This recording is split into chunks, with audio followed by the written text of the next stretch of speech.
अस्सलामुअलैकुम वरहमतुल्लाहि वबरकातुहू। This side advocate Aina Raiman Shaikh Siddiqui और आप सुन रहे हैं the bridge of pearls officials. बात सलाम के अर्ज़ है कि हम यहाँ खैरियत से हैं और उम्मीद है कि आप भी खैरियत से होंगे।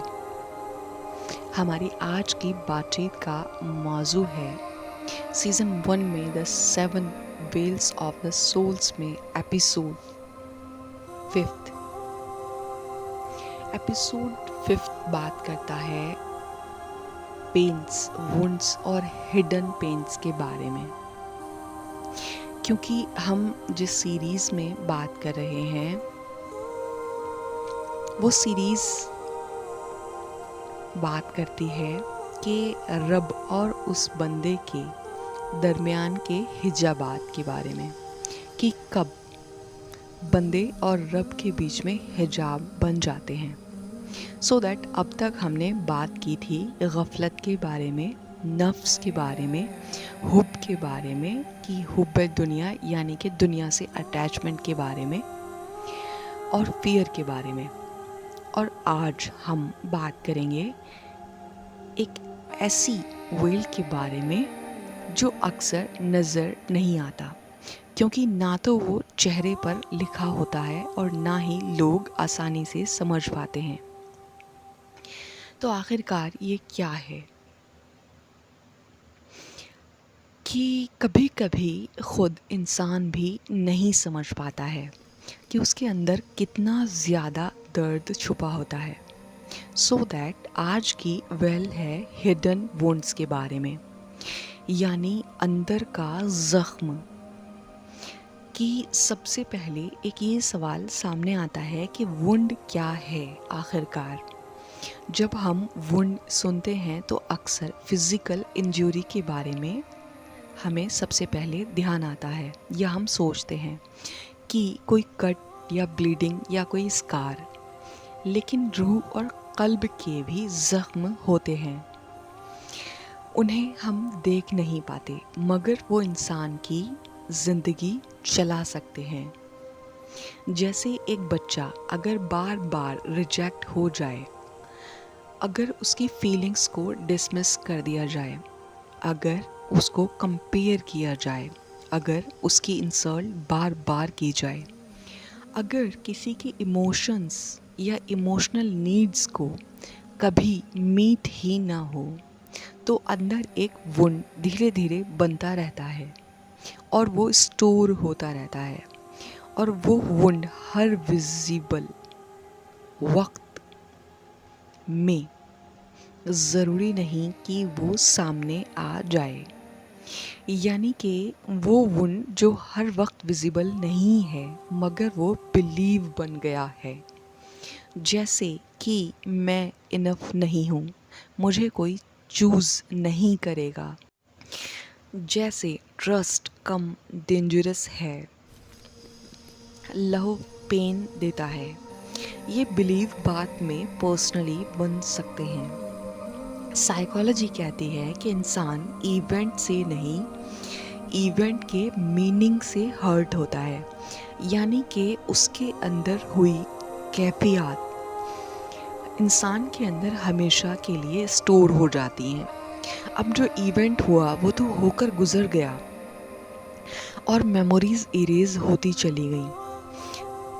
जो जो लोग सामने चीज़ एक्सपीरियंस करते हैं कि एक रिकवर कर लेता है और एक अंदर से टूट जाता है। क्यों?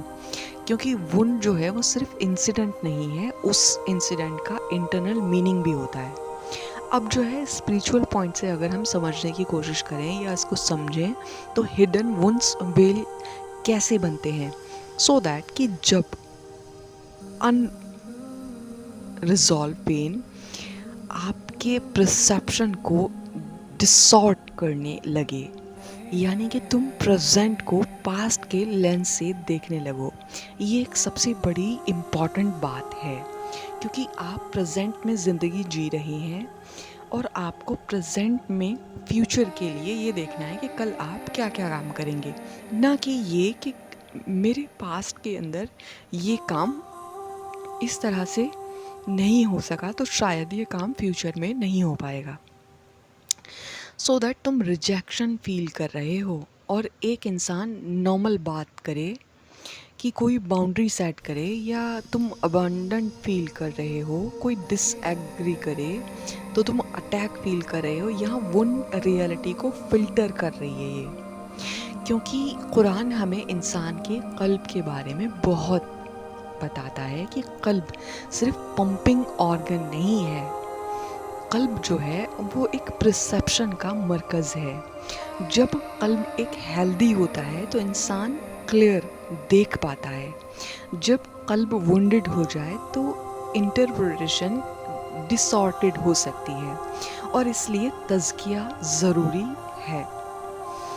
नाउ दैट कि एक और गहरी बात कि हर वुंड लाउड नहीं होता है, क्योंकि कुछ वुंड साइलेंस में छुपे होते हैं और जैसे कि हाई अचीवर्स भी वुंडेड हो सकते हैं, स्ट्रॉन्ग दिखने वाले भी, रिलीजियस लोग भी, स्माइलिंग फेस भी, और कभी कभी सबसे ज़्यादा मुस्कुराने वाले इंसान अंदर से सबसे ज़्यादा फ्रस्ट्रेटेड हो सकता है या मे भी होता है। अब हदीस का मफहूम है कि जिसमें एक गोश्त का टुकड़ा है, अगर वो ठीक हो तो पूरा जिस्म ठीक, अगर वो बिगड़ जाए तो यानी कि सब कुछ बिगड़ गया। और वो क्या चीज़ है? वो ही है कल्ब। ये सिर्फ सिंस पर अप्लाई नहीं होता है, सो ये इनर कोरसन पर भी अप्लाई होता है। अब सवाल ये है कि हिडन वुंड किस किस फॉर्म में दिख सकते हैं, जैसे कि ओवर रिएक्शन में, ट्रस्ट इशू में, पीपल प्लीजिंग में, इमोशनल नर्वनेस में, एंगर बर्स्ट में और कंट्रोलिंग इशू में, या फिर फियर क्लोजनेस में, फियर अबेंडेंट में। कोई इंसान अवॉइड करता है, कभी क्लिंग करता है, और दैट कि दोनों को पीछे वुंड हो सकते हैं, ऐसा हो सकता है।